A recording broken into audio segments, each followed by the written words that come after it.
नमस्कार दोस्तों, मेरा नाम है प्रभात कुमार, फिशरीज एक्सपर्ट। आपका स्वागत करता हूं आज एक और बेहतरीन, खास और जबरदस्त वीडियो में।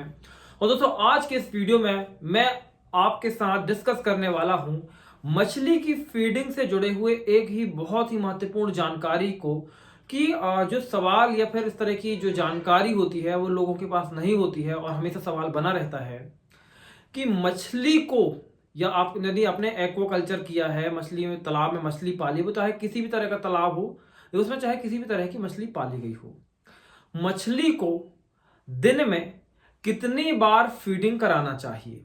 क्योंकि हम देखते हैं ना कि सोशल मीडिया का जो युग आ चुका है, इसके अंदर इंफॉर्मेशन देना बड़ा आसान हो गया है, लेकिन ये बात समझना जरूरी है कि वो इंफॉर्मेशन आ कहां से रही है। चूंकि वेरीफाइड सोर्स से इंफॉर्मेशन नहीं आती है तो एक मिसलीडिंग कह सकते हैं जानकारी फैलती है। मिसलीड्स होते हैं फार्मर्स, उनको सही जानकारी नहीं मिल पाती है और वो मछली पालन में उन जानकारियों से इन्फ्लुएंस होकर, प्रभावित होकर गलतियां करने लगते हैं।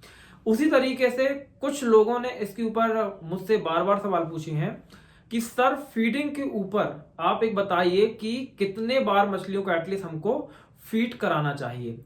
वैसे तो दोस्तों, मैं आपको बता दूं कि जो हमारा 0 to 1 membership course, training course है, उस ट्रेनिंग के अंतर्गत हम इस बात को बड़ी क्लियरली समझाते हैं कि फीडिंग कब, कैसे, कितनी मात्रा में, किस तरीके से और क्या माध्यम के तहत देनी चाहिए।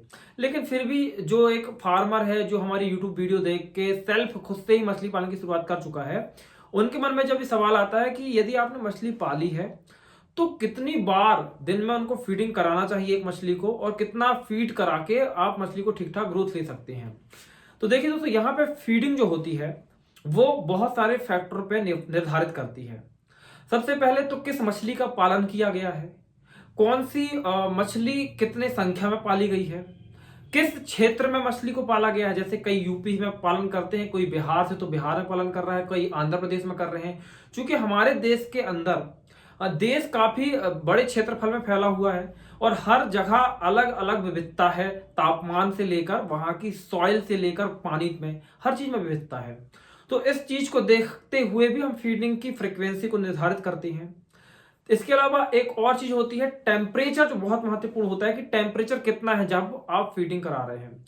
तो यूजली यदि मैं बताऊं कि यदि आप नॉर्थ इंडिया से हैं या साउथ में भी, आप आंध्र प्रदेश, कर्नाटक या इस क्षेत्र में है जहां पे बहुत ज्यादा टेम्परेचर वेरिएशन नहीं है, नॉर्मली एक सिमिलरिटी देखने को मिलती है, वहां पे आप मछलियों को, ध्यान से सुन लीजिए, दिन में 2 बार फीड करा सकते हैं। लेकिन ये हर जगह के लिए लागू, हर मौसम के लिए लागू नहीं होता है।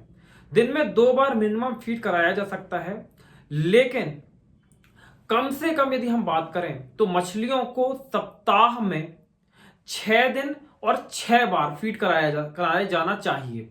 जैसे कि अगर दिन में हम 1 बार फीडिंग करा रहे हैं तो वो मिनिमम होना चाहिए कि दिन में 1 बार फीडिंग कराई जाए। और यहां पे इस बात को भी ध्यान रखना चाहिए कि सप्ताह में, यानी 7 दिन में हमको 6 दिन फीडिंग करानी चाहिए और कम से कम 1 दिन या उस 1 दिन के, जैसे कि आपने सोमवार से शनिवार तक फीडिंग करा दी, चाहे आप दिन में 2 बार फीडिंग करा रहे हैं, यदि अवेलेबल है, नहीं है तो दिन में एक बार ही फीडिंग आप दे रहे हैं। और यदि आप इस क्रम को अपना रहे हैं तो सप्ताह में सोमवार से शनिवार तक आपने फीडिंग कराई, रविवार को या तो आप फीडिंग ना कराएं।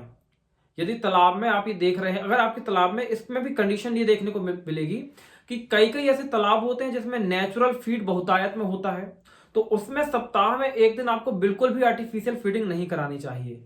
यदि आप ये देखते हैं कि आपके तालाब का पानी ट्रांसपेरेंट है और उसमें बहुत ज्यादा कह सकते कोई प्लैंक्टोनिक ग्रोथ आपको नहीं दिख रही है, तो भी आप सप्ताह के 1 दिन, 1 टाइम का फीडिंग ना कराएं। जैसे कि आपने सोमवार से शनिवार तक दिन में 2 बार फीडिंग कराया, लेकिन रविवार को आप दिन में केवल मॉर्निंग के टाइम फीडिंग करा दीजिए, इवनिंग टाइम का फीडिंग छोड़ दीजिए।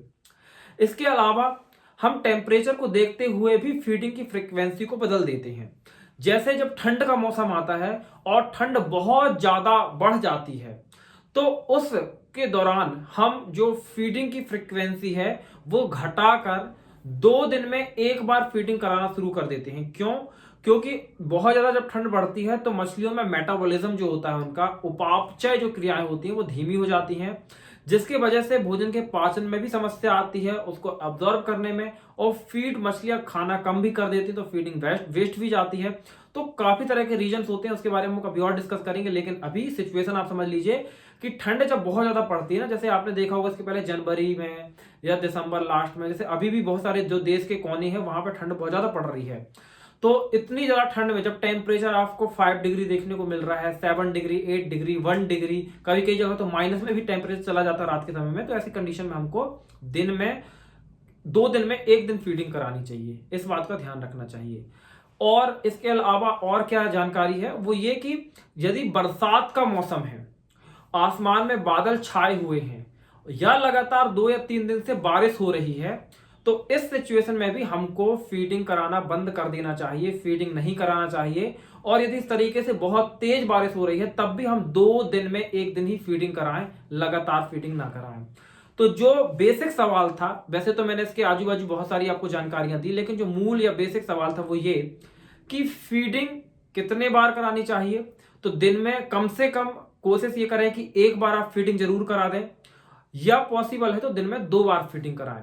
एक बार टाइम भी समझ लीजिए कि फीडिंग का टाइम क्या होना चाहिए। फीडिंग का जो टाइम है वो मॉर्निंग सूरज निकलने के 2 घंटे बाद और इवनिंग सूरज डूबने के 2 घंटे पहले।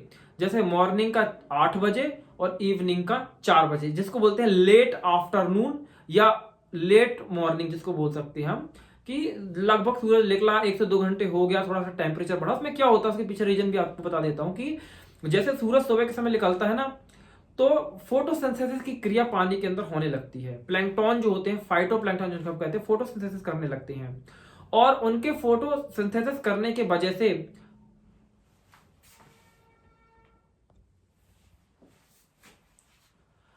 क्या होता है कि जब ना सूरज सुबह के समय निकलता है ना, तो फोटोसिंथेसिस होने लगता है, जिसकी वजह से तापमान भी बढ़ता है और तालाब के अंदर ऑक्सीजन भी बढ़ती है। और मछलियों के सही उपापचय के लिए पानी में ऑक्सीजन और तापमान का एक निश्चित, कह सकते हैं, पैरामीटर होना जरूरी है। क्योंकि अगर ये 2 चीजें कम होती है तो मछलियों में उपापचय यानी मेटाबॉलिज्म प्रभावित होता है, फिर आप कितनी भी फीडिंग करा दो मछलियों में ग्रोथ देखने को नहीं मिलती है। तो दोस्तों ये था एक छोटा सा क्वेश्चन, उसकी छोटी सी जानकारी, उम्मीद है कि आपको पसंद आई होगी। यदि दोस्तों आप हमसे जुड़कर मछली पालन में सफल होना चाहते हैं, एक कंप्लीट सक्सेसफुल बिजनेस डेवलप करना चाहते हैं मछली पालन का, तो आप हमारे 0 to 1 मेंबरशिप ट्रेनिंग कोर्स को ज्वाइन कर सकते हैं, जो कि ऑनलाइन ट्रेनिंग कोर्स है। इस कोर्स को ज्वाइन करने के लिए आप हमारे ऐप को डाउनलोड कर सकते हैं, नीचे डिस्क्रिप्शन में उसकी लिंक है, या प्ले स्टोर पे आप मछलीपालन.com डालेंगे तो मछलीपालन.com के नाम से ही एप्लीकेशन प्ले स्टोर पे अवेलेबल है। उस एप्लीकेशन को डाउनलोड करके वहां से आप इस कोर्स को ज्वाइन कर सकते हैं, या आप हमारे व्हाट्सएप नंबर 8815756881 में भी संपर्क कर सकते हैं। दोस्तों ये जो मेंबरशिप कोर्स है, इसमें हम आपको 3 तरह से सपोर्ट करते हैं, जिसमें आप मछली पालन में पूर्ण रूप से सफल हो सकें। सबसे पहले हम आपको इसमें देते हैं मछली पालन की संपूर्ण ट्रेनिंग, यानी तालाब निर्माण से लेके तालाब से मछली को निकालकर बाजार में बेचने के बीच में जितनी भी चीजें होती हैं, हर एक चीज को डिटेल में समझाया जाता है। दूसरी बात, जब आप मछली पालन का काम शुरू कर देते हैं तो उसे व्यापार के तौर पे कैसे डेवलप आप करें ताकि आपकी जो लागत है वो कम से कम लगे और आपको मुनाफा ज्यादा से ज्यादा मिले, उस चीज के ऊपर भी आपको अलग से ट्रेनिंग दी जाती है।